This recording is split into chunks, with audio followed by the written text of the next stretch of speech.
bir də tarixi qısaca sizdən eşidək. Bizim assosiasiya təşkil olunub 1922-ci ildə. Davidenkov olub, Rusiyadan gəlmiş professor. O olub Nevropatologiya və Psixiatriya kafedrasının müdürü.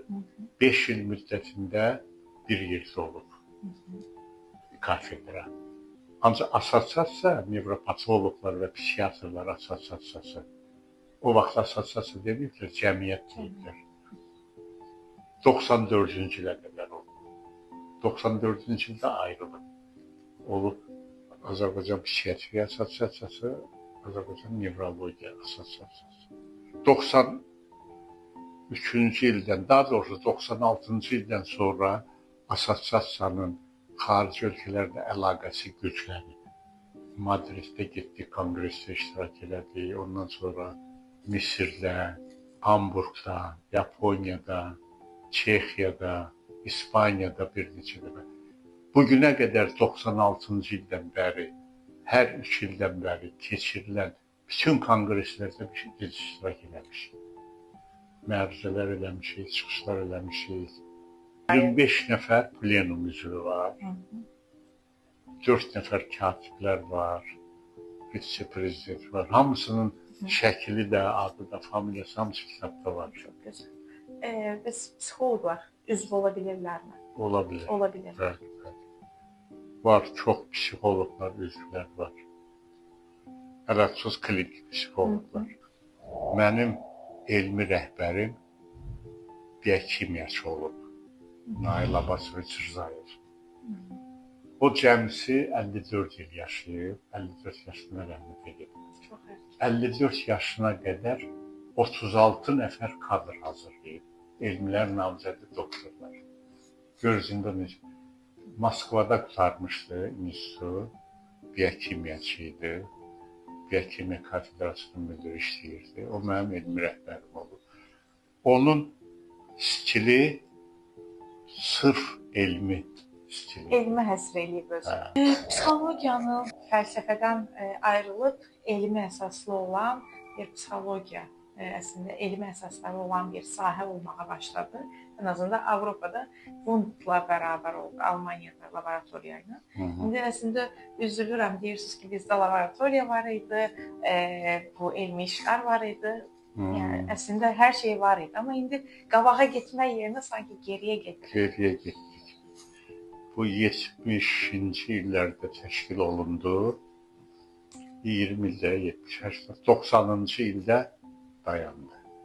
İndi 90-cı ildən nə qədər keçib? 35 il. 35 ildə nələr dəyişib? İndi bu müddətdə əgər o laboratoriya işləsəydi, görürsünüz nə qədər bu cavanlar da eksperimental işlə məşğul olardılar. Ümumiyyətcə tələbələrdə oxumağa maraq yoxdur.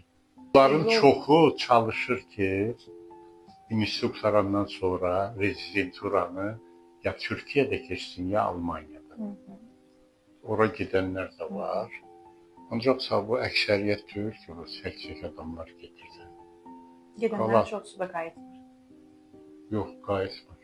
İndi deyirlər, Almaniyada 2000-dən çox Azərbaycanlı həkim çalışır. Hamısı buradan gedənlərdir. Bir çoxu da çox böyük dəyərlərdir əslində, deyilmi? Yəni onlar Azərbaycana beyin köçü gerçəkləşdirsə. Heç gəlməzlər. Şərait olsa gələrlər. İnstitutun tarixi belədir ki, qabaq çox güclü həkimlər var idi, alimlər var idi. İndi onların heç birisi qalmayıb. Bizim vaxtımızda bəlkə işləmişsiniz, Topçubaşı, Cəlil Hüseynov, ondan sonra Abbas Quliyev olub, psixiatriyası, Balakişiyev, anatomiya, Mahmud Bəyov, cərrah, Emin Efendiyev, terapevt, Orucov, terapevt, hamısı samballı alimlər idi. Onların müəllimi olmuşdu, universitet təşkil olunanda Rusiyada ölkələrdən gələn alimlər vardı, onlar olmuşdu. Azərbaycanda tibb fakültəsi təşkil olunanda heç Azərbaycan dilində təhsil olmur. Ona görə ki, alimlərin hamısı ruslar olub, yevreylər olub, onların tələbələri bizə dərs verir. Balakişevdir, Mahmud Bəyovdur, Abbas Qudiyevdir, Mir Qasımovdur, hamısı. İndi tamam O başqa. tempo ilə davam eləsəydi inkişaf, yəqin ki, bugün daha fərqli olardı, deyilmi? O vaxtlar mən eşitmişəm ki, SSR-də 84 tip institutu olub. Bizim institut ikinci yerdə olub. O dövrdə. Yəni, söhbət gedir 60-cı ildə. Azərbaycanda 40 min həkim var. Deyirlər ki, bunun 6%-i professionaldır. 100 nəfərdən 6-sı. 1000 nəfərdən 60-ı. Bu çox az fakt. Statistika. Nasıl o dedilər? Cəmaat bilmir axı kimin yanına gedir, onun biliyi var, yoxsa. Çox vaxt o bilinçsizlərin yanına gedirlər. Kimi reklamı davranışlar olmaz. Əslində bu tələbələrin də elmi işlərə maraqının olmamağının da səbəbi, ən böyük səbəblərinin başında o gəlir. Hipnozu necə dəyərləndirirsiniz? Bir çox həkimlər, məsələn, hər insana hipnoz uygulanmamalıdır deyir. Sizin fikriniz necə? Əlbəttə elədir. Hipnoz elmi adamlar var, dərəcələr var. Az hipnoz elmi adamlar var. Ancaq müalicə məqsədi ilə tətbiq edəndə demək olar ki, əhalinin 90%-i hipnoz müalicəsini qəbul edir. Bir psixologiyanın ya da terapiyaları deyəndə, insan mən də psixologiya alanında ilk girəndə terapi dediyim vaxtda hipnoterapiya ilk ağlıma gəlirdi. Sonrasında yavaş yavaş fərqli sahələrin olduğunu terapi məktəblərini bəyənirsiniz, uyguluyorsunuz ya da tövsiyə edirsiniz. Psixoterapiya. Mən ən çox xoşuma gəlir hipnoterapiya, birinci. Sonra rasional psixoterapiya var. Sonra qrup psixoterapiyasını sevirəm mən.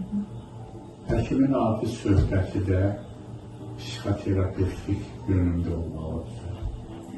Psixoterapiya əsas müalicə üsullarındandır. Yəni, məsələn, nə gözəl bir Dərman, cərrahiyyə, psixoterapiya. Hipokrat vaxtından indiyənə qədər bu üç üsul əsasdır. Çünki bəzi psixiatrlarda tədavi eləmirlər terapiya, psixoterapiyanın çox işləvsəl olmadığına inandırırlar. Nevrozlarda, psixosomatik xəstəliklərdə, çox qorxu ilə əlaqədar, vərdişlərlə əlaqədar olan proseslərdə psixoterapiya yaxşı bilir. Alkoholizmdə, narkomaniyada psixoterapiya köməyə gəlir. Bir də psixoterapiyanı kim aparır? Hər adam eyni səviyyədə aparmıraq. Dərman belədir ki, dozasını düz təyin edirlərsə, sən də təyin edəsən, o birisi də eyni təsirə malik. Psixoterapiya isə absolut təsir. Son söz olaraq bizə nə deyərdiniz, nə tövsiyə edərdiniz bizə? Sizə uğurlar. Çox sağ olun, Nadir bəy. Oldu. Özünüzə çox yaxşı baxın. Kitablardan istifadə edin. Sağ olun. Çox sağ olun. Sağ olun.